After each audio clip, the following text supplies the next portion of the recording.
Hi, it's Josh Dahlman here with the Twin Cities Film Fest. I'm the senior programmer for shorts, and we've got Grace Kendall with us today talking about her film that she wrote, executive produced, and starred in, Dame. Hi, Grace. Thank you for joining us today.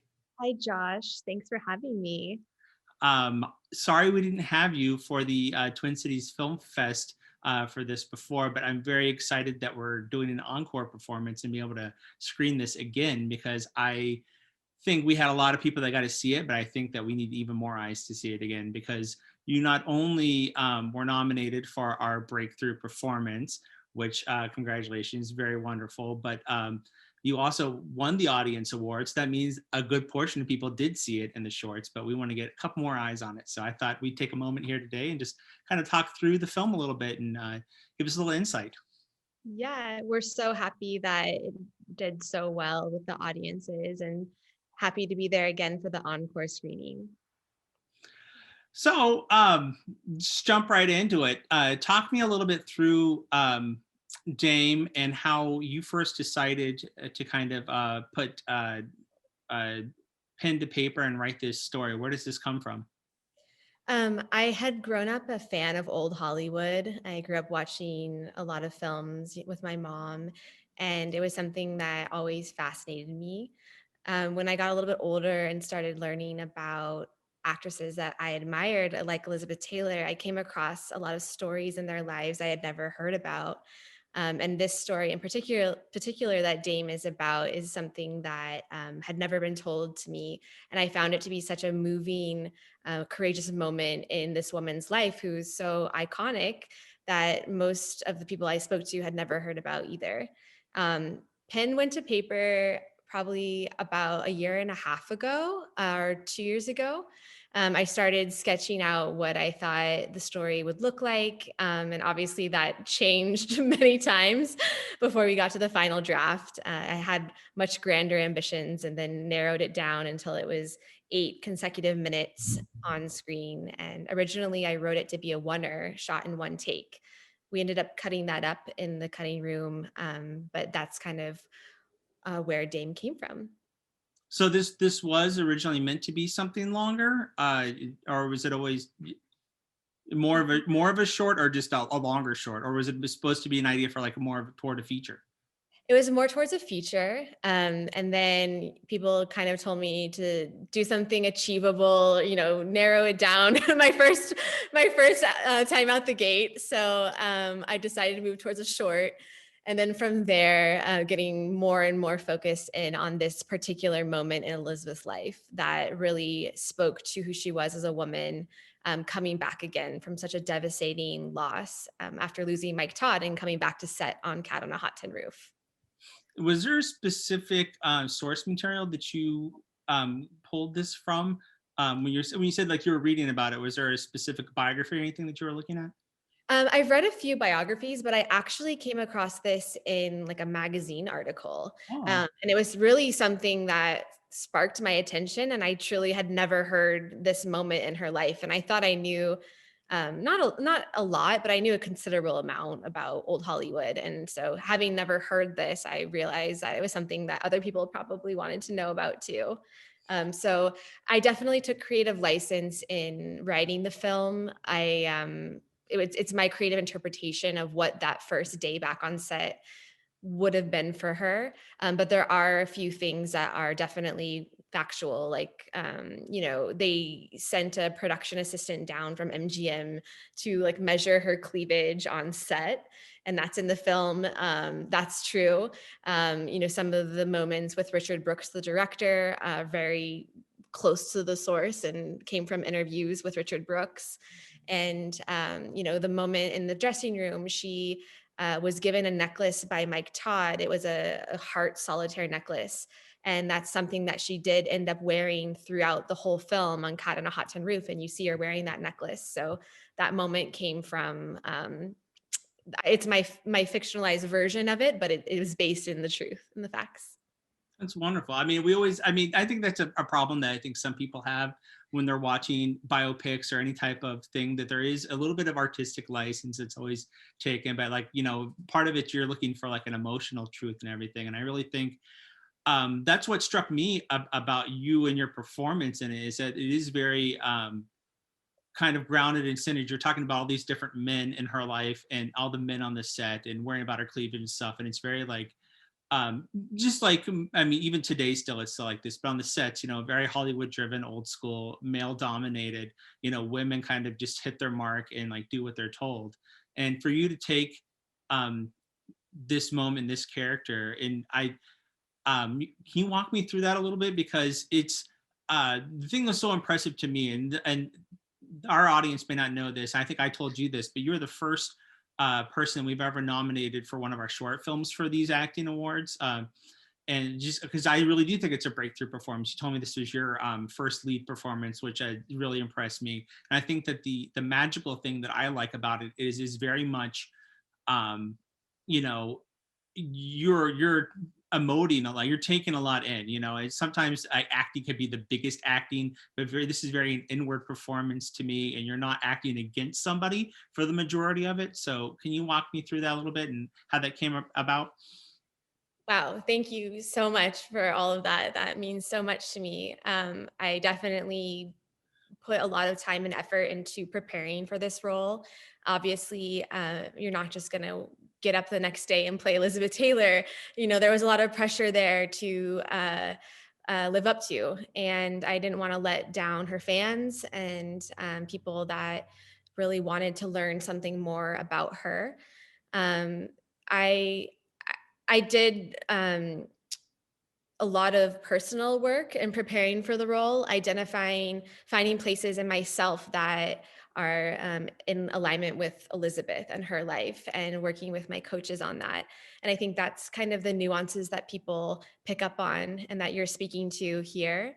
Though I've never, been a Hollywood movie star, and I've never lived in the 50s and been up against these things. We've all had devastating loss, or I personally have had a devastating loss in my life that I drew upon. And I had to, go into that moment and find in myself the place that, all things are possible, and the place that I could get back up from. And I think that was what Elizabeth had going in this moment, finding her inner strength and the thing that would pick her up again. That's a very difficult journey, and so finding a way to tell that internally, like you were saying, and just allowing, we wanted the audience to feel very intimate with Elizabeth. And I think that's part of why, there's so many close-ups and the camera is really focused on her and her journey, because we wanted people to also go through it with her and to find that moment for themselves, and remind them of the strength of like hope and faith. And I think ultimately, when everything is lost, we have one thing left, which is ourself and our belief in life. And that's what Elizabeth had, and that's what Elizabeth carried through her entire life, and it's what brought her back again and again. Like after this moment, so many things continued to happen to her. I mean, it's just incredible, like what this woman went through. And she not only survived all of it, she came out stronger, more compassionate, more courageous, more loving. And so that's something else that I really admire about her. So you said that this was originally designed or conceived as like a one shot take. Now, when did that change? Um, we decided to break up the dressing room because we wanted to break the fourth wall, and we didn't have a way to do that with the oneer. So we start out in the set, this very masculine place, and follow Elizabeth into her intimate space, into her interior life, which is the dressing room, and her femininity. And we wanted, again, to continue to find ways to be very close and intimate with Elizabeth. There's a specific scene in I, Tanya, when Margot Robbie, as Tanya Harding, like faces the camera, and that scene like really moved me. And so that was something that we kind of drew upon in the dressing room, and finding these ways to be confronted with Elizabeth and her grief. And so that's essentially when we decided to break up the oneer. But the first opening and the closing were shot in one take.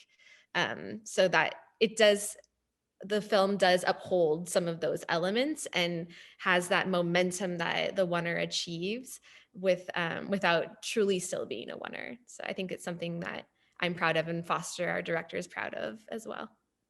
Yeah, I was gonna say you can still see that within the film, those long takes at the beginning, especially at the end when she comes out of her dressing room.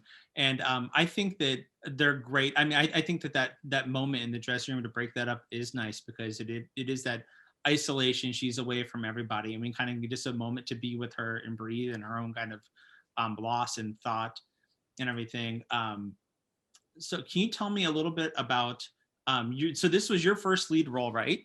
And you've written this and Yes. you're executive producing. So you tell me about kind of the cast and crew and putting this all together. This is a for you to kind of be first time on a lot of this stuff to kind of throw yourself head first into it. How did that come about?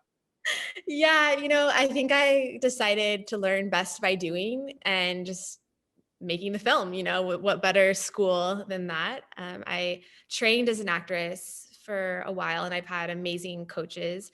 And I was an English literature major and did attend USC film. So I have training, but it was definitely my first time like out the gate making this.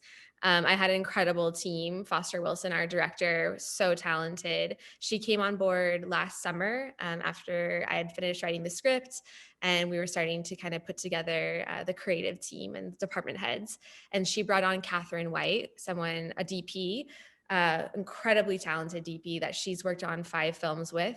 And then Catherine brought on Alexa Asuna, our production designer, who Catherine had worked with. So it all kind of grew from relationships and people who had worked together before. All of our department heads were women on this project, or are women, and that's something that was really important to me. I really wanted this to be a woman's story, and having women leading each of the departments gave it that extra um, just femininity and nuance that I feel like other films might not have, even if they're written by a woman. Having all female department heads was really special. I had a producer, Rebecca Bartlett, who uh, has been pushing this up a mountain with me and has been with me. She and I met on a test last January of 2019, and became close and decided to do this together. And then I had also amazing co-producers and associate producers, and 2 more producers, Warren Etheridge and Tim Cruz, who were just phenomenal in putting the pieces together and then actually executing the film. Obviously, like, putting together creative teams and then executing a film are entirely different things, and each role is as important and necessary to get across the finish line. So, yeah. No, it's great. I mean, it feels like you kind of like dominoes, just like one connected to the next, and you see each other, and then you see Foster's got her DP, and like everything is just so strong and so tight together. And I mean, who did your costumes? So actually, the our costume designer on set is Lindsay Sawyer, and she was a friend of Rebecca. As so, we all knew each other, and mine as well. And Rebecca asked her to come on board, and she graciously did. And it was amazing what she was able to accomplish with a very small budget, and creating a period piece, and dressing all these people. It was really amazing. And then my dress was made by a man named Mark Zunino. And he actually took over for Nolan Miller, who made a lot of Elizabeth Taylor's dresses personally. So it was really special. They very kindly made my dress quickly. We had, I think, less than 5 weeks to make the dress, and it's a custom dress, so everything was made for me, and it's an almost exact replica of the dress that Elizabeth Taylor wore in Cat on a Hot Tin Roof. And I joke with them, the dress is the star of the film, if we're being serious, because it's just so beautiful. They captured all of the elements, and it was such an honor to wear it, and getting into the costume and having, the hair and makeup, all of it just adds so much to the performance. Awesome. So I know that you got a little bit of good news after our fest that this is kind of growing for you as you're going to more and more fest and winning awards, kind of snowballing a little bit. So tell me what's going on with this film now with Dame and where it's going.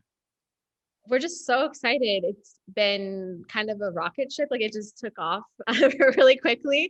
So after Twin Cities, we went to Key West, where we won the jury award for excellence in filmmaking for short film.